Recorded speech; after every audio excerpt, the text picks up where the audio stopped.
আমাদের সবচাইতে দামি সম্পদ, সবচাইতে দামি অ্যাসেট হলো আমাদের সন্তানগণ। আমরা যে সমস্ত সম্পত্তি গড়ে তুলি, জমি জমা, টাকা পয়সা, সেগুলো সব আমাদের এই সম্পদের জন্য, অর্থাৎ সন্তানদের জন্যই আমরা করি। অতএব তারাই হলো আমাদের সবচাইতে মূল্যবান সম্পদ। এই সন্তানদেরকে আপনি যদি হাফেজে কোরআন, আলেমে দিন, আল্লাহ ভীরু, মুত্তাকি, পরহেজগার এবং ভালো মানুষ হিসেবে গড়ে তুলতে চান, তাহলে কয়েকটি বিষয় আপনাকে লক্ষ্য রাখতে হবে। নাম্বার 1, আপনার সন্তানকে ভালো মানুষ হিসেবে গড়ে তুলবার টার্গেট করতে হবে। সে স্কুলে পড়ুক কিংবা মাদ্রাসায় পড়ুক, আপনার টার্গেট হতে হবে, লক্ষ্য হতে হবে যে আমার সন্তানকে আমি মানুষের মতো মানুষ হিসেবে গড়ে তুলব। সে সৎ মানুষ হবে, আর কিছু হোক বা না হোক। সে ডাক্তার ইঞ্জিনিয়ার হতে পারুক বা না পারুক, সে বিসিএস ক্যাডার হতে পারুক বা না পারুক, সে সেনাবাহিনীতে ভালো কোনো অফিসার র্যাঙ্কের চান্স পাক বা না পাক, সে ভালো পরিচিত পপুলার কোনো আলেম বা তুখুর কোনো হাফেজ হতে পারুক বা না পারুক, সে যেন ভালো মানুষ হয়, সে যেন মুত্তাকি হয়, সে যেন পরহেজগার হয়। আমি আমার সন্তানদেরকে সবসময় বলি, তোমাদের পরীক্ষার ফলাফল ভালো হোক সেটা আমি চাই, কিন্তু এর চেয়ে অনেক বেশি চাই তোমার নামাজটা দেখে যেন আমার নয়ন জুড়ায়, তোমার আচরণটা দেখে যেন আমার দিলটা প্রশান্ত হয়। এইটুকু যদি তুমি আমাকে দিতে পারো, তোমার ফলাফল যদি খারাপও হয়, আমার কোনো টেনশন নেই, কোনো দুঃখ নেই, তার জন্য আমার কোনো আফসোস নাই, তোমাকে আমি কিচ্ছু বলবো না। বেশিরভাগ বাবা মা তারা চান তাদের সন্তান যেন দুধে ভাতে থাকুক। এটা কোথায় আছে না, আমার সন্তান যেন থাকে দুধে ভাতে। আপনার সন্তান দুধে ভাতে থাকুক, ভালো উপার্জন করুক, তার ভালো ক্যারিয়ার করুক, এটা আপনি চান, এটা চাওয়াটা দোষের না। কিন্তু এর চাইতে বড় চাওয়া উচিত আমার সন্তানটা যেন সৎ হয়, ভালো মানুষ হয়। কয়জন বাবা, কয়জন অভিভাবক আপনি এই সমাজে দেখাতে পারবেন যেই অভিভাবক তার সন্তানকে বলে, বাবা তুমি অনেক বড় শিক্ষিত হতে পারো আর না পারো, তুমি সৎ মানুষ হবে। বরং উল্টা আমাদের সমাজে দেখি, সন্তানের জন্মের তারিখটা বেশিরভাগ বাবা মা ভুল লেখেন, ইচ্ছাকৃত ভুল না, মিথ্যা লেখেন। কেন? যাতে বেশি দিন চাকরগিরি করতে পারে, বেশি দিন সরকারি বা বিভিন্ন প্রতিষ্ঠানে চাকরগিরি যেন করতে পারে, সেই সুযোগ পাইয়ে দেওয়ার জন্য জীবনের শুরুতে একটা মিথ্যা গেঁথে দেয়। অনেক বাবা মা আছেন যারা বিভিন্ন স্কুলে তাদের সন্তানরা যে পড়াশোনা করে তাদের জন্য নকল কিনে এনে সন্তানদেরকে সার্ভ করে দেন, সাপ্লাই করে দেন। এরকম বাবা মা আছে না? নাই এই সমাজে আছে না, শুধু ভরে আছে। অর্থাৎ বাবা মার হাবভাব দ্বারা তারা বোঝাতে চান যে দেখো, আমি নিজে তো টাকার মেশিন, সারাদিন পয়সা ছাড়া আর কিছু চিনি না, অতএব আমার ঘরে জন্ম হয়েছে তোমাকেও টাকার মেশিন হতে হবে বাবা। দিন শেষে বাপ সন্তান সবাই মিলে আমরা টাকার মেশিন হয়ে যাব, দুনিয়া মানি ছাড়ার কিছু বুঝি না। আজ শিক্ষিত সন্তান নিয়ে বাবা মা যতটা সুখে আছেন, এই সমাজে এত শিক্ষিত সন্তান না থাকলেও বাবা মারা অনেক বেশি সুখী ছিলেন, সন্তানরা অনেক বেশি সুখী ছিলেন একটা সময়। শুধু পার্থক্য এইটুকু, তাদের মধ্যে নীতিনৈতিকতা ছিল, এখন নীতিনৈতিকতা নাই। আমি শিক্ষার বিরুদ্ধে বলছি না, শিক্ষা তো আমাদের লাগবেই, কিন্তু শিক্ষার পাশাপাশি যদি নীতিনৈতিকতা না থাকে, তো এই শিক্ষা জাতিকে যতটা উপকার করবে তার চেয়ে বেশি ক্ষতিগ্রস্ত করবে। দেশের উন্নতি যতটা করবে, দুর্নীতি তার চেয়ে বেশি করবে। অতএব একজন আদর্শ অভিভাবক হিসাবে আপনার সন্তানকে যদি আপনি মানুষের মতো মানুষ হিসেবে গড়ে তুলতে চান, আপনার টার্গেট হতে হবে আমার সন্তান দুধে ভাতে থাকুক আর না থাকুক, আমার সন্তান থাকবে সত্যের সাথে, আমার সন্তান থাকবে ন্যায়ের সাথে, আমার সন্তান থাকবে নিষ্ঠার সাথে। আপনার সন্তানকে বলতে হবে, বাবা আশপাশে মানুষের গাড়ি বাড়ি, তাদের সম্পদ, এগুলোর চমক তোমাকে যেন বিভ্রান্ত না করে। তোমার বাবা হিসাবে আমি অসৎ উপার্জন করি নাই, তুমি অসৎ উপার্জন করবে না।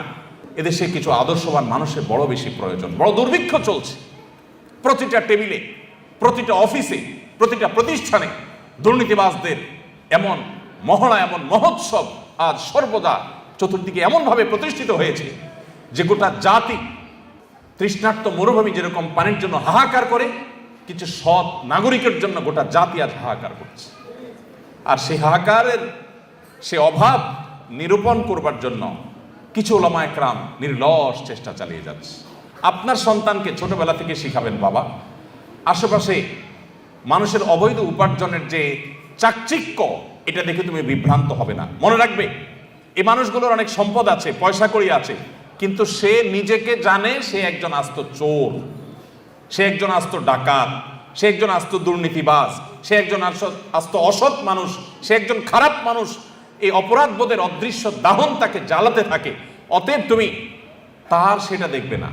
তুমি সততার সাথে চলবে, তোমার ভেতর থেকে একটা আওয়াজ তোমার কাছে আসবে যে আলহামদুলিল্লাহ আমি কোনো অসৎ উপায়ে উপার্জন করি নাই। অতএব আমাদের সন্তানদেরকে মানুষের মতো মানুষ হিসেবে গড়ে তোলবার জন্য প্রথম লক্ষ্য হবে যে তারা ভালো মানুষ হোক। আপনার সন্তান পরীক্ষার হলে যাচ্ছে, কয়জন বাবা মা আছেন যে এই কথা বলতে পারেন যে আমার সন্তানকে বলেছি যে বাবা পরীক্ষার হলে গিয়ে কোনো নকল করবে না, অবৈধ উপায়ে তুমি কোনো কিছু আনসার করার চেষ্টা করবে না, খাতায় কিছু লেখার চেষ্টা করবে না, কারোর কাছ থেকে দেখে দেখে লেখার চেষ্টা করবে না, তুমি যা জানো তা লিখবে, তুমি ফলাফল যাই পাও আমরা অ্যাপ্রিসিয়েট করব। কোথায় সে বাবা মা আজ?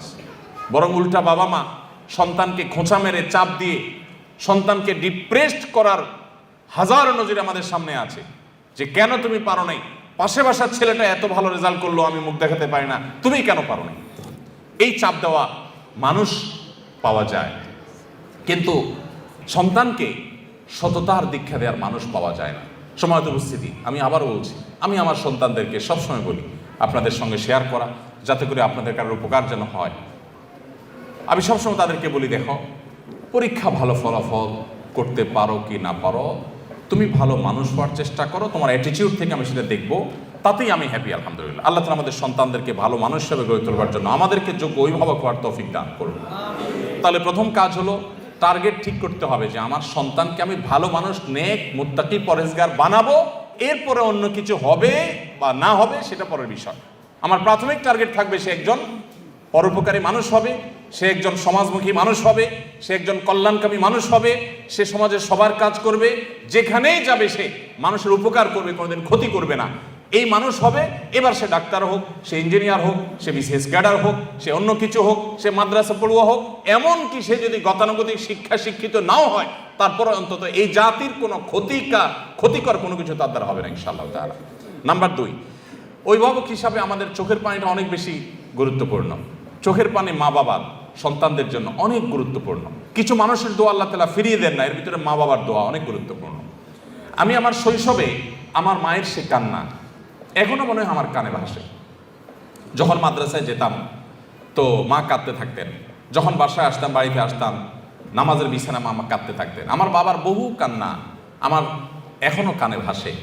তাহাজ্জুদের সময় নিজে হয়তো ঘুমিয়েছিলাম, বাবার কান্নার আওয়াজে ঘুম ভেঙেছে, নাম ধরে ধরে দোয়া করতেন। তো সন্তানদের জন্য বাবা মার দোয়া অনেক গুরুত্বপূর্ণ। সৈয়দ আবুল হাসান আলী আন-নাদবী রহমতুল্লাহি আলাইহি ভারতবর্ষের অনেক বড় একজন আলেমে দ্বীন, মুসলিম বিশ্বের নোবেল খ্যাত কিং ফয়সাল অ্যাওয়ার্ড প্রাপ্ত মানুষদের, বিরল মানুষদের একজন ভারতবর্ষের সৈয়দ আবুল হাসান আলী আন-নাদবী রহমতুল্লাহ আলাইহি মাত্র 17 থেকে 18 বছর বয়সের মধ্যে তার লেখা, মানে এই বয়সের মধ্যে লেখা বই মাজা খাসির আল আলমিন হাতাতুল মুসলিমিন গোটা আরব বিশ্বের বিবেককে জাগ্রত করে দিয়েছে, গোটা আরব বিশ্বকে কাঁপিয়ে দিয়েছে। এমন একটি আরব বিশ্বের সমৃদ্ধ লাইব্রেরি পাওয়া অসম্ভব যে লাইব্রেরিতে সৈয়দ আবুল হাসান রহমতুল্লাহ আরবিতে লেখা এই বইটা না। এই বইয়ের ভূমিকা আমি পড়েছি। উনি নিজে লিখেছেন যে আমি এই বই যখন লিখেছি তখনও পর্যন্ত আমি কোনো আরব দেশে যাই নাই, কোনোদিন হজ ওমরা করি নাই, কোনো অ্যারাবিয়ানের সাথে দেখা হয় নাই। তারপরেও এমন আরবি ভাষায় লিখেছেন যে গোটা আরব বিশ্বের বিশ্ববিদ্যালয়গুলোতে তার সে বই সবচেয়ে বেশি সমাদৃত। এমন বড় প্রতিভাবান, যোগ্যতা সম্পন্ন এত বড় একজন আলেমে দ্বীন, এত বড় একজন মুফাক্কির ইসলাম, তার একটা বই আছে মেরি আম্মা, আমার আম্মা যা, বাংলা অনুবাদ হয়েছে। তিনি এই বইয়ে তার মা সম্পর্কে অনেক কথা লিখেছেন। তার ভিতরে একটা কথা হলো, তিনি বলেন আমার মা সবসময় দোয়া করতেন, আয় আল্লাহ এক সে হাজারোं की जरूरत पूरी फरमा, আয় আল্লাহ এক সে হাজারোं की जरूरत पूरी फरमा। তারে মা আল্লাহ কাছে বলতেন, আল্লাহ আমার এই এক আলিমিয়া, ওকে দিয়ে 1000 আলেম যে কাজ করতে পারে তাকে তার থেকে সেই কাজ আপনি নিয়ে নেন। 1000 আলেম জাতির যে উপকার করতে পারে, মুসলিম মিল্লাতের মানব জাতির যে উপকার করতে পারে, ও একা যেন সেই কাজটা করতে পারে। 1000 মানুষের কাজ তার একা থেকে করার তৌফিক দান করেন। এভাবে দোয়া করতেন। আমার তো মনে হয় হাজার নয় বরং লাখো লাখো আলেমের কাজ আল্লাহ তাআলা তার থেকে নিয়েছেন। তার মা সম্পর্কে আরো অনেকগুলো বিষয় আছে যেগুলো কোট করার মধ্যে আমি সেই দীর্ঘ বক্তব্যে আর যাবো না। আমি শুধু এটুকু বলতে চাই, যারা অভিভাবক আছি আমরা, আমাদের সন্তানদের জন্য চোখের পানি ফেলে দোয়া করি। আমরা সন্তানদের জন্য আমাদের কাছে, হুজুরদের কাছে আপনারা অনেক সময় দোয়া চাইতে আসেন অনেকে, হুজুর দোয়া করবেন ছেলেটা এসএসসি পরীক্ষা দিচ্ছে, এইচএসসি পরীক্ষা দিচ্ছে, অমুক কলেজে যেন চান্স পায়, এটা করে সেটা করে, চান। এই দোয়াতে কোনো দোষের কিছু নেই। কিন্তু কয়জন অভিভাবক, আমি তো আমার জীবনে একজন অভিভাবককে পাইছি কিনা আমার মনে পড়ে না, থাকতে পারে আমার স্মৃতির বাইরে বা আমার মনে নাই এরকম, আমার সচরাচর মনে পড়ে না যে কোনো অভিভাবক এসে বলেছেন যে হুজুর দোয়া করবেন আমার ছেলেটা যেন মানুষের মতো মানুষ হয়। কিছু আছে বলেন, কিন্তু সে বলাটা গতানুগতিক টাইপ মনে হয়, একান্ত হৃদয়ের আকুতি থেকে যে আমার সন্তানটাকে যেন আল্লাহ রাব্বুল আলামিন এই সমাজে যত ফিতনা আছে, যুব সমাজকে ধ্বংস করবার জন্য যত আয়োজন আছে, এই আগুনের আঁচ থেকে বাঁচিয়ে যেন মানুষ বানান। কয়জন বাবা মা দোয়া চান? অতএব আদর্শ অভিভাবক হওয়ার জন্য সন্তানের জন্য চোখের পানি অনেক বেশি দরকার, দোয়া অনেক বেশি দরকার। আল্লাহ তাআলা আমাদেরকে সেটাও করার তৌফিক দান করুন। নাম্বার 3, একটা কথা আমাদেরকে মনে রাখতে হবে, মানুষের প্রকৃতি, বিশেষ করে শিশুদের প্রকৃতি আরো বেশি যে তারা যত বেশি শুনে শিখে তার চাইতে দেখে শিখে বেশি। তারা যতটা শুনে শিখে তার চাইতে দেখে বেশি শিখে, এটা মানবীয় প্রকৃতি। বাচ্চাদের মধ্যে এটা আরো বেশি। আপনি বাচ্চাকে সারাদিন বলবেন বাবা মিথ্যা বলে না, এটা যতটা বাচ্চার জন্য কার্যকর হবে, আপনি নিজে বিভিন্ন পর্যায়ে মিথ্যা বলার প্রয়োজন আছে বা সুযোগ আছে সেই জায়গাগুলোতে মিথ্যা অ্যাভয়েড করবেন। আপনার এই আদর্শটা বাচ্চাকে অনেক বেশি শিক্ষিত করবে যে মিথ্যা বলা যায় না, সে বলবে না। আপনি বাচ্চাকে মুখে বলবেন বাবা মোবাইল টিপে না, আর আপনি সারাক্ষণ নিজে মোবাইল হাতাবেন, তাহলে আপনার বাচ্চা কোনোদিন এই নেশা থেকে মুক্ত হতে পারবে না। আপনি তাকে বাঁচাতে চাইলে আপনি নিজেকে নিয়ন্ত্রণ করা শিখতে হবে। আর কিছু না হোক অন্তত সন্তানের দিকে তাকায় হলে আমাদেরকে মানুষ হতে হবে। আপনি আপনার বাবার জুতা যদি সোজা করতে শিখেন, প্রতিদিন বের হওয়ার সময় আপনার বাবার জুতাটা সোজা করেন, মায়ের জুতাটা সোজা করেন, পরিষ্কার করে রেখে দেন, আপনার সন্তান আপনার জুতার উপরে পাড়া দিতে তার বিবেকে বাঁধবে। আর সারাদিন বলবেন বাবা মার সেবা করতে হয়, বই পড়াবেন, এগুলোতে সন্তান ততটা শিখবে না যতটা আপনার কাছ থেকে শিখবে। এই জন্য আপনি নিজের গরজে ভালো মানুষ হন বা না হন, অন্তত সন্তানের দিকে তাকে ভালো মানুষ হন। স্বামী স্ত্রী দুজন ঝগড়া করবেন, গালিগালাজ করবেন, হাতাহাতি করবেন সন্তানের সামনে, আর সন্তানকে বলবেন দেখো মিলেমিশে চলতে হয়, ভদ্র হয়ে চলতে হয়। সন্তান বলবে যে এগুলো বোধহয় কথার কথা, এগুলো আসলে আমলে নিতে হয় না, কারণ বাবা মা নিজেই তো আমল করেন না। আপনি মোবাইল টিপবেন আর ওই বলবেন এই পড়ালেখা করো, বই নাও, বই নিয়ে বসো, আর নিজে মোবাইল টিপতেছেন। তখন বাচ্চা মনে করবে কি জানেন? বাচ্চা মনে করবে যে আরে বাপ মা যেগুলো বলতেছে এগুলো বলতেছে মোবাইল নামক এই নিয়ামত থেকে আমাকে বঞ্চিত রাখবার জন্য। তা না হলে উনি টিপছেন কেন? এর মধ্যে এত সুখ যে উনি এটা থেকে এক মুহূর্ত থাকতে পারছেন না। নিশ্চয়ের ভিতরে রাজ্যের সকল সুখ এই মোবাইলের মধ্যেই আছে। বাচ্চা সেটার জন্য ঝাঁপায় পড়বে। এই জন্য মুখে কথা কম বলে বরং নিজেরা মোবাইলগুলোকে নিয়ন্ত্রণ করেন। অপ্রয়োজনে সারাক্ষণ রুগীর মতো এটা টিপি না করে লিমিটেড সময় কাজ করে বাচ্চাদেরকে সময় দেন। আল্লাহ আমাদেরকে তৌফিক দান করুন। তাহলে সন্তানের সামনে মডেল হয়ে যেতে হবে, ভালো মানুষের মডেল হয়ে যেতে হবে। আপনি যেটা চান সন্তান হোক সেটা আপনি নিজে করে সন্তানকে দেখাবেন। আপনার তাহাজ্জুদের কান্নায় আপনার সন্তানের যদি ঘুম ভাঙে, এই সন্তানকে ফজরের জন্য ডাকা লাগবে না ইনশাআল্লাহ। কিন্তু আপনি নিজে যদি কোনো রকম ডুমায় ফজর নামাজ পড়েন, এরপরে বাচ্চাকে ডাক করেন, খুব বেশি কাজে আসবে না। চতুর্থত যে পয়েন্টটি আমি বলতে চাই তা হলো সন্তানদেরকে সময় দিন। আমাদের এখন ব্যাপারটা হয়ে গেছে পরীক্ষার চিন্তা, যে ছাত্রের আর পড়ালেখা করার সুযোগ হয় না সেই ছাত্রের মতো। এটা কথা আছে না যে পরীক্ষার টেনশনে কি পড়ালেখার সুযোগ হয় না। আমাদের এখন সন্তানদের উন্নত উজ্জ্বল ভবিষ্যতের জন্য মা মায়ের কাজ নিয়ে, বাপ বাপের কাজ নিয়ে এত ব্যস্ত যে সন্তানকে সময় দেওয়ার সুযোগ নেই। যে সন্তানের জন্য আপনি এত কিছু উপার্জন করবেন সেই সন্তানকেই আপনি সময় দিচ্ছেন না, তাহলে আপনার চেয়ে বোকার কে হতে পারে? সন্তানদের সময় দিন। আমি নিজে আলহামদুলিল্লাহ অনেক দিন থেকে একটা প্র্যাকটিস শুরু করছি, আপনাদের সাথেও শেয়ার করি, কেউ আমল করতে পারেন। সেটা হলো যে অফিস টাইমের পর আর মোবাইলে আমি কোনো অ্যাক্টিভ থাকি না। বেশিরভাগ সময় হয় এরোপ্লেন মোড করে ফেলি, আর নাহলে বন্ধ করে ফেলি, আর নাহলে সাইলেন্ট করে ওটাকে গাড়িতে রেখে, অফিসে রেখে, ডেস্কে রেখে তারপর বাসায়। এবং পুরো সময়টা বাসা যতক্ষণ থাকা হবে ততক্ষণ ফ্যামিলিকে সময় দেওয়া হবে। এটাতে কিছু ক্ষতি হবে, প্রতিষ্ঠানের ক্ষতি হবে, অফিসের ক্ষতি হবে, হোক, তার চাইতে লাভ অনেক বেশি হবে। যারা বিভিন্ন প্রতিষ্ঠান পরিচালনা করেন, অনেক কাজ কাম আছে, প্রয়োজন একটা বাটন ফোন নিয়ে নেন যে এইটা থেকে এতটা পর্যন্ত বাটন ফোনে আছে, আমার ফোনটা অমুকের কাছে থাকবে, ইমার্জেন্সি কিছু হলে আমাকে জানাবা, আদারওয়াইজ আমি নাই, বাচ্চাদেরকে সময় দিব। বেশিরভাগ বাপ দেখবেন বাসায় ঢুকতে ঢুকতে মোবাইলে কথা বলতে, হ্যাঁ ভাই ঠিক আছে অমুক জায়গায় এতটা মাল পাঠায় দেন, এসব বলতে বলতে ঢুকে। কে দরজা খুলছে সেটাও বাপে দেখে না, আবার বাইরে হয়ে যাচ্ছে সকালে, তখন আবার মোবাইলে হ্যাঁ আসতেছি এই যে নামতেছি সিঁড়িতে, বলতে বলতে বাইর হয়। তো আপনি সারাক্ষণ আবার বাসায় যতক্ষণ আছে ততক্ষণ মোবাইল নিয়ে ব্যস্ত আছে, মাও ব্যস্ত, বাপও ব্যস্ত। বাচ্চাদের যে কি অসহায়ত্ব এই সময়টাতে, আমি তো মনে করি এই সময়ে প্রোডাক্টিভিটির জন্য মোবাইল নিয়ন্ত্রণ করা ছাড়া কোনো দিন সম্ভব না আজকের বাস্তবতায়। আলহামদুলিল্লাহ আমরা এটা শুরু করে দিয়েছি এবং এর সুফলটা আমরা পাচ্ছি আল্লাহর রহমতে। আমি অনুরোধ করবো আপনারাও সেই সময়টা দিবেন। শুধুমাত্র সময় দেয়া বলতে বাচ্চাদের সাথে গল্প করানো, সব দিক থেকে আপনি তাদের খেলার সাথে হবেন। আপনার বাচ্চা কার সাথে খেলতে গিয়ে নষ্ট হবে, আপনি সেটা কেন হতে দিবেন? আমি আমার বেশ কিছুদিন থেকে প্র্যাকটিসটা করি, তবে গত প্রায় মাসখানেক যাবৎ হবে বা তার সাথে কম বেশি হবে। এই সময় ধরে আমি আমার বাচ্চাদের সাথে নিয়মিত খেলাধুলা করার চেষ্টা করি। যদি আমি বাড়িতে থাকি তো খেলা মিস নাই বাচ্চাদের সাথে, প্রতিদিন 1 ঘন্টা মিনিমাম বাচ্চাদের সাথে খেলি প্রতিদিন। অন্য যত ব্যস্ততা থাকুক, সব ব্যস্ততার সাথে বড় ব্যস্ততা আমার সবচেয়ে বড় সম্পদ আমার বাচ্চারা। অতএব তাদের সাথে আমি খেলার সাথে হব। কোন বাচ্চার সাথে খেলতে গিয়ে সে নষ্ট হবে না হবে আমি সময় দেবো তাদেরকে, এবং তাদের গল্পগুলো আপনি শুনবেন, আপনি নিজে তাদেরকে গল্প বলবেন, তাদের পড়ালেখার সাথী হয়ে যাবেন, মেশার চেষ্টা। বেশিরভাগ বাবা মা সন্তানকে সময় দিতে চান না, টিচারের কাছে দিয়ে রাখেন, আপনার কাজের বুয়ার কাছে দিয়ে রাখেন, অমুকের কাছে দিয়ে রাখেন, তমুকের। মায়েরা তো আজকাল বাচ্চাদেরকে ভালো করে নাস্তাও দিতে রাজি না। আমরা যারা মাদ্রাসা চালাই আমরা জানি, টিফিন দিয়ে দিবেন কি অল টাইমের একটা প্যাকেট ধরাই দিবেন, রেডিমেড কিছু ধরাই দিবেন। আপনার বাচ্চাকে আপনি রেডিমেড এগুলো দিয়ে দিচ্ছেন, আপনি বুড়ো হন এই বাচ্চা আপনাকে বৃদ্ধাশ্রমে পাঠাবে, এরকম অল টাইম ধরাই দিবে। বাচ্চাকে হেলদি কিছু একটু রেডি করে দেন, ভালো কিছু একটু নিজে রান্না করে দেন। মায়েরা আজকাল অলস, ওই রেডিমেড কিছু দিয়া যেতে পারলে বাঁচে। বাপেরা অলস, বাচ্চাকে সময় দিতে রাজি না। সার পড়াক, আপনি নিজে আপনার বাচ্চাকে কদিন পড়ান। এই জন্য বাচ্চাদেরকে সময় দিবেন। সময় না দিলে বাচ্চারা কখনো মানুষ হওয়া এটা সম্ভব না। যত বাচ্চা মানুষ হয়েছে দেখবেন বাবা মা অনেক বেশি তাদেরকে সময় দিয়েছে। 5 নম্বর যে পয়েন্ট আমি বলতে চাই তা হলো হালাল উপার্জন আপনার বাচ্চাকে সৎ মানুষ হতে সাহায্য করবে। আপনি হারাম উপার্জন করবেন, 2 নম্বর কামাই করবেন, আর আশা করবেন যে আল্লাহ বেলগাছে তুমি তাল দিয়ে দাও মালিক, মাবুদ। মালিক শুনবেন না, মালিক আপনার বেলগাছে তাল দিবেন না। আপনি তাল গাছে তাল আশা করতে পারেন। চুরিদারির টাকা, 2 নম্বরের টাকা, ঘুষের টাকা, দুর্নীতির টাকা দিয়া সন্তানরে মানুষ করবেন, বড় করবেন, এরপরে যে হুজুরের কাছে দিয়ে বলুন হুজুর এরে বড় আলেম, বড় হাফিজ, বুজুর্গ আল্লাহ বানায় দেন, সম্ভব না।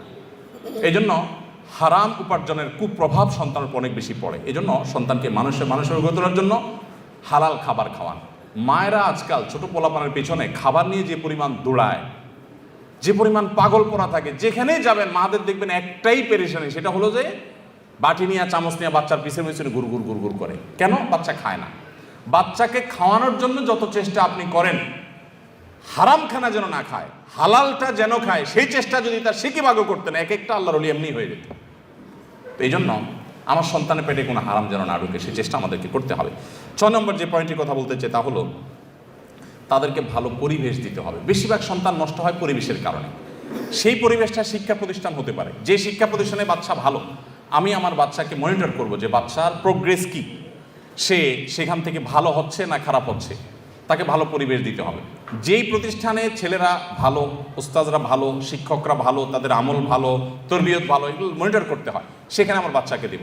যে প্রতিষ্ঠানে যায় শিক্ষার সাথে কুশিক্ষা শিখে আসে, সেখানে আমার বাচ্চা দিব না। তাকে ভালো পরিবেশ, কারণ সে নষ্ট হবে ভালো খারাপ পরিবেশে কি। একটা পচা আলু যদি আপনি 1 বস্তা ভালো আলুর পাশে রেখে দেন, দেখবেন আশপাশে 2টা প্রথম পচবে, এরপরে 4টা পচবে, পচতে পুরো বস্তা পচে শেষ হয়ে যাবে। খারাপ জিনিসের প্রভাব এত বেশি। অতএব আপনার বাচ্চা, আপনি যে ফ্যামিলির সাথে বন্ধুত্ব থাকবে, বন্ডিং থাকবে, আসা যাওয়া থাকবে, আপনি দেখবেন সে ফ্যামিলি বাচ্চাগুলো কি করে। ওইগুলো গেমে আসক্ত, ওইগুলা কার্টুন দেখার রুগী। তো আপনি নিশ্চিত থাকেন আপনার বাচ্চার ভিতরে কুপ্রভাব আসবেই আসবে। আপনি সেই ফ্যামিলি বাচ্চার সাথে মিশবেন যারা এই গেম, কার্টুন আর এই সমস্ত আজেবাজে জিনিসে আসক্ত নয়। আজকাল যত বাচ্চা কাচ্চা আছে দেখবেন বেশিরভাগই আমার কাছে অসুস্থ মনে হয়। অসুস্থ মনে করেন বাসায় কোনো মেহমান আসছে, দেখবেন চিপিচ্চি পোলাপান এরকম ঠুস করে শুধুমাত্র গুলি দেখায়। কারণ সারাদিন সে কার্টুনে কি দেখে, এসব দেখে। সব বাচ্চা দেখবেন, বেশিরভাগ বাচ্চা দেখবেন ক্রেজি হয়ে উঠতেছে, তাই না? খুব জেদি হয়ে উঠতেছে। মা বাবা আবার গর্ব করে বলে বাচ্চাটা অনেক রাগী, মানে মনে হচ্ছে যে উনি অনেক গর্ববোধ করতেছে এটার কারণে। বাচ্চা যে অসুস্থ এটা জানেই না। আমরা আমাদের শৈশবে যেসব বাচ্চা কাচ্চা দেখছি এখনো মনে পড়ে। আমাদের বয়সের যারা আছেন, আরো সিনিয়র যারা আছেন তারা জানেন, বাচ্চা বেশিরভাগ ওই যে ভেদা মাছের মতো ছিল, চুপচাপ থাকে। এরকম বাচ্চাদেরকে বেশিরভাগ দেখা যাইতো। বেশি ক্ষুধা লেগে গেছে, ব্যথা পাইছে, একটু কামতো টানতো। আর এখন পোলাপান 1.5 বছর 1 বছর থেকে পোলাপান দেখা যায় এমন ক্রেজি যে চুন থেকে নুন করছে তো সব ভাঙচুর শুরু করে দেয়, তাই না? কারণ সারাদিন কার্টুনে এবং সারাদিন ভিডিও গেমসে সে ওইগুলোই দেখে। মার কাট ছাড়ার কিছু নেই। তো বাচ্চার মধ্যে এগুলোর কুপ্রভাব পড়ে। আপনার বাচ্চাকে ভালো মানুষ হিসেবে গড়ে তোলবার জন্য পরিবেশটা অনেক গুরুত্বপূর্ণ, যে সে কোন পরিবেশ পাচ্ছে। এই জন্য আপনি সেই ফ্যামিলির সাথে বন্ধুত্ব করবেন যে ফ্যামিলি বাচ্চা থেকে আপনার বাচ্চা ভালো কিছু শিখবে। আমি ব্যক্তিগতভাবে খুঁজে যে সেরকম ফ্যামিলি বাইর করি, মাশাআল্লাহ ফ্যামিলি বাচ্চারা খুব ভালো, বাপ মাগুলো খুব ভালো, তাহলে তাদের বাসায় যেতে হবে, তাদেরকে বাসায় দাওয়াত দিয়ে আনতে হবে, তাদের সাথে সম্পর্ক তৈরি করতে হবে, তাহলে আমার বাচ্চারা ভালো কিছু শিখবে। এই চেষ্টা আপনার মধ্যে থাকতে হবে, তাদেরকে ভালো পরিবেশ দিতে হবে। 7 নম্বর এবং সর্বশেষ পয়েন্ট যেটি বলতে চাই তা হলো, বাচ্চাদেরকে বিশেষ করে তারা যখন একটু বড় হতে শিখবে, আল্লাহ ভীরু মুত্তাকি পরহেজগারদের সোহবতে, তাদের মজলিসে, তাদের বৈঠকে, তাদের দার্সে, তাদের প্রোগ্রামগুলোতে নিয়ে যাবেন, তাদের সাথে কথা বলাবেন। এগুলোর প্রভাব, ইতিবাচক প্রভাব বাচ্চার মধ্যে পড়ে। আল্লাহ তাআলা আমাদের সবাইকে সুসন্তানের বাবা মা হওয়ার তৌফিক দান করুন। আমাদের সন্তানদেরকে, আমাদের পুরো পরিবারের সমস্ত সদস্যদেরকে আল্লাহ তাআলা মুত্তাকিদের ইমাম হওয়ার তৌফিক দান করুন। আমাদের সন্তানদেরকে আমাদের নয়ন জোড়ানোর মতো সন্তান হওয়ার তৌফিক দান করুন। মা বাবা হিসাবে আমাদেরকে আদর্শ মা বাবা হওয়ার তৌফিক দান করুন। আজ সৎ মানুষের যে দুর্ভিক্ষ চলছে, যে অভাব চলছে, মুত্তাকি পরহেজগার মানুষের যে খরা চলছে, এই খরা কাটাবার জন্য আমাদেরকে সংকল্প করতে হবে, সিরিয়াস হতে হবে, সব দিক থেকে আমাদেরকে নড়ে চড়ে বসতে হবে। আল্লাহ তাআলা আমাদের সবাইকে সেই তৌফিক দান করুন। ভাইরা আমার, সময়ত ভাইরা বোনেরা আমার, যদি আপনার সন্তানকে মানুষের মতো মানুষ হিসেবে গড়ে তুলতে পারেন, আপনার এই পরিবার উপভোগ্য হবে, চরম উপভোগ্য হবে, দুনিয়াটা জান্নাতে পরিণত হবে। যখন আপনার সন্তানরা দেখবেন যে মায়ের সামনে মাথাটা উঁচু করে কথা বলতে লাজ বোধ হয়, লজ্জা বোধ হয়, যখন দেখবেন বাবা কোনো কথা বললে ফিরে আরেকটা কথা বলার মতো সাহস হয় না, এই সন্তানকে এখন ঘরে ঘরে আছে? আরে ঘরে ঘরে তো দেখা দূরের কথা, গোটা সমাজে খুঁজে এরকম একটা সন্তান পাওয়া যায় না। বেশিরভাগ দেখবেন বেয়াদব, উগ্র, উচ্ছৃঙ্খল, এবং কোনো শিক্ষা নাই, নীতি নাই, নৈতিকতা নাই, আদর্শ নাই, নষ্ট এবং নষ্টের ছড়াছড়ি চতুর্দিকে। কোথায় সে সন্তান? যে সন্তান মায়ের বাবার আগে হাঁটবে না, যে সন্তান মায়ের আগে কথা বলবে না, বিনয় থাকবে। এরকম সন্তান যদি থাকে, আপনার সন্তান অনেক বড় অফিসার না হোক, আপনার সন্তান অনেক পয়সা কামাই না করুক, অনেক বড় পদের অধিকারী না হোক, আপনার সন্তান যাই হোক না কেন, যদি এরকম সন্তান আপনাকে আল্লাহ তাআলা দেন, তো আপনি দেখবেন আপনার পরিবারটা, আপনার জীবনটা জান্নাতি জীবন হয়ে গেছে। আল্লাহ তাআলা আমাদের সবাইকে, আমাদের সন্তানদেরকে মুত্তাকি পরহেজগার ভালো মানুষ হিসেবে গড়ে তোলবার সংকল্প প্রতিটি ঘরে ঘরে করার তৌফিক দান করুন, এবং তার জন্য যা যা করণীয় আছে সেই করণীয়গুলো আল্লাহ তাআলা আমাদের সবাইকে করার তৌফিক দান করুন। মনে রাখবেন, সন্তান যদি অমানুষ হয় তার ডিসক্রেডিট আপনার, সন্তান যদি মানুষ হয় তার ক্রেডিটও আপনার। সন্তান ভালো কিছু হয়েছে সেটা যেরকম আপনার অর্জন, সন্তান খারাপ কিছু হয়েছে সেটা আপনারই ত্রুটি।